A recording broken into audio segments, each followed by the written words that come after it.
Hello, my name is Nathan, and today we will be going over call tracking metrics, triggers, and notifications. What is triggers and notifications? Basically, what it is, in a nutshell, is when somebody interacts with your website, whether they fill out a form or they call you, you can send them a thank you or you can send them additional information through the system. So today I will be showing you some triggers. I will be showing you email trigger. So let's get into it.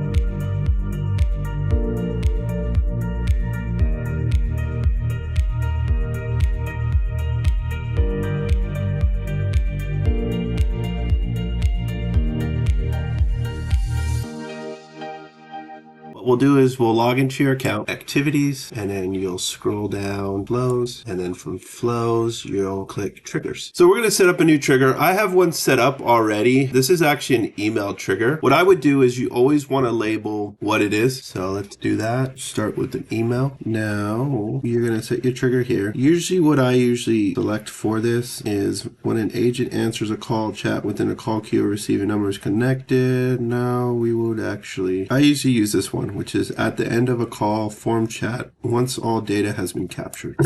Now, if you have one product, one phone number, and one company, you could turn this on, which any type of activity that happens to your account, it would trigger this trigger. But I usually say that you should select the number that you want the trigger to. But if you only have one number, then you can just click the trigger for all activities. So later I'll go through while some phone numbers you may not want to have triggers on, while other numbers you want to. And you can also set up separate triggers for each phone number that calls you, or form fill as well. So once we save this, I went up here and I saved it. This is when this turns it blue. So before it was gray.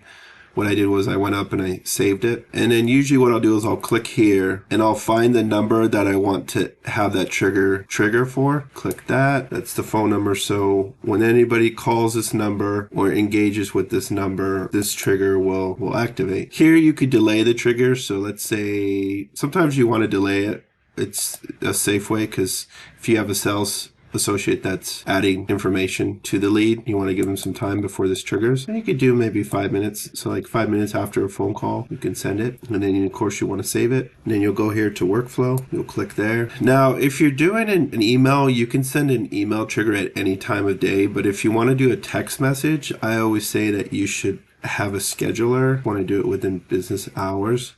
We don't have a scheduler set up, so I will go through how to set that up. So what you'll do is, what we're going to do is we're going to go up here and we're going to scroll down to flow. Then we're going to hit schedules and we're going to label this business hours. And then depending on where you're at, this is what you'll put there. You'll save it. And then we're going to add times.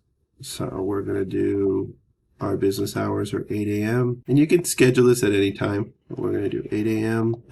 to business hours, which is 6 p.m. If you're setting up a text message notification, you don't want to be sending text messages to people after hours because it could rub them the wrong way. So I think for text messaging, you don't want to do later than, I would say, 7 o'clock. And then for email, you can email is not as intrusive, so you can send that at any time of day. Okay. And we're going to do Monday, Tuesday, Wednesday, Thursday, Friday, and Saturday. We'll save it. Okay, so these are our business hours. And if you want, so let's save this. This is business hours. You can even click this workday and it'll automatically do it for you. And if you click here all week, and it will click all of them. If you just do weekdays, it'll click all these here. So I usually like to do Saturdays as well from 8:50. We'll do 9 o'clock. Actually, let's do 8. This is okay. Sundays, I don't really like to bother people. So we'll save that. So that's the first one. Then we'll go back out here to schedules. So the first one is business hours. We'll create a new schedule, which is after business hours. So you could use the after business hours for your emails. So that's why we're going to set this up. Add time. And this will be all week, which is all of them. And we'll go from... As you build out the system, it's good that you've already set up the scheduler because you can use a scheduler for your queues as well. So I'm going to do 6 p.m. and then I'll go till 8 a.m. in the morning because the business hours starts at 8 a.m. So you want to go to 8 a.m., 6 p.m. to 8 a.m. Save it. All right, beautiful. So we have, oh, you know what? Okay, so for this after hours, we have to go 6 p.m. to 11:59, and then we'll do another drop down. So 6 p.m. and then we'll go to 11 and go to 12. So we'll save that, and then we'll add another time underneath that, which will be 12 a.m. and we'll go till 8 a.m. because the business hours takes over at 8 a.m. And then we want to make sure that all these are checked. So that's how you set up your after business hour scheduler. So in order to tag your calls new customers as well as repeat customers, what you're going to want to do is you're going to want to go over to your reporting tab, which is right over here. And then you'll scroll down to what we call tags. And we'll go into tag settings, top right. And you have new callers, you have repeat callers, length of call, time of call. So all you would do is just click new callers. And what it's going to do is whenever there's a phone number that calls in, it's going to register it as a new call. And you just want to type what it is. New client. And then you just save it. And that's it. And then for repeat callers, you go to repeat down here. And type in repeat. And you save it. Now, if you want to decide the length of the call, you could do that as well. So maybe you have a tag for anything that goes over a minute. But this is just basically what you want to set up, just these two, new caller and repeat caller. So what will happen is, if we go here, and we go to calls, what will happen is when the call comes in, it's going to show down here if it's a new caller or repeat caller. And that's what you're going to use for when you're setting up your text and your email trigger. Okay, so once you've added the tag, if you go here to tags, you'll see that you have repeat, new caller, and voicemail. Make sure you save it before you go to this. Then what we're going to do is we're going to go back to the trigger. So you can go to flows, triggers, and then to your trigger that you got out of before, the email trigger. And then you're back to where you're supposed to be. And we'll scroll down here and we'll continue the workflow.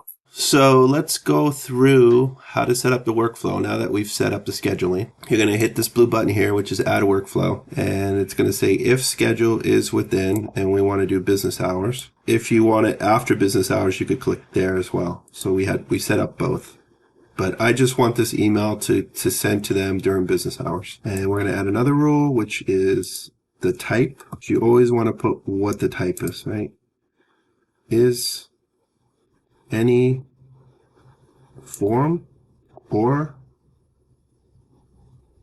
inbound call. Another thing that you should add, sometimes people will call you multiple times. And so you want to also have another and statement that it's a first-time caller, to where if it's a first-time caller, it actually tags the call that it's a first-time caller. And so then you can just add that here. But just for general basic setup, this is what you want. So you want to have a schedule of when you want the trigger to fire, and you want to know what type. And there's all sorts of other rules that you can add depending on what your situation is. Now you have two options to send. You can send an email or you can send a text. So for this one, we labeled it send email, so we're going to do send an email. And basically, you're just alerting yourself that somebody's called you. So you would add your email address here. And then you can decide what type of data you want to be alerted on. So you could say, well, I want to know the person's name. Okay, so you want to do contact name. And it did it twice. So make sure that it doesn't do it twice. and then just do a little space. And you want the contact number, and maybe do another space, and let's do the email, and and that's pretty good. Name, caller number, and email. Subject, you can go to your activity and you can type in, you could do the type here. And then if there's certain things that you want to exclude, you can exclude like all the activity details, which is a good way to just limit this information, because if you don't check this in standard footer, I would check these two and just have what you want it to show. And then, of course, if there's other things that you want to show, you can show them here as well. So sometimes people want to know like the tracking number, which you can add right here. Then you save it. And then that's how you set up a notification to yourself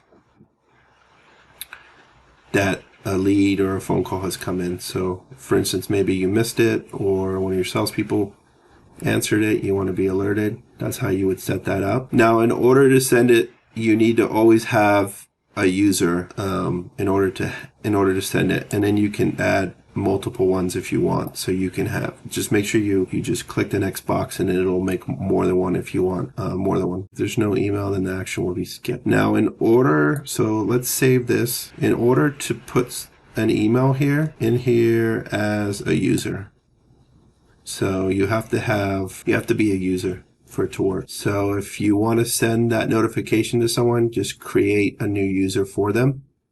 I don't need to go through that because it's self-explanatory. You just go settings and new user, and then you could set it up that way. So that's the basic setup on how to notify yourself. If you have any questions, drop me a comment. If you want something more detailed, I have one-on-one consultation. Just need to go to my website on my homepage. Other than that, have a great day, and let's talk soon.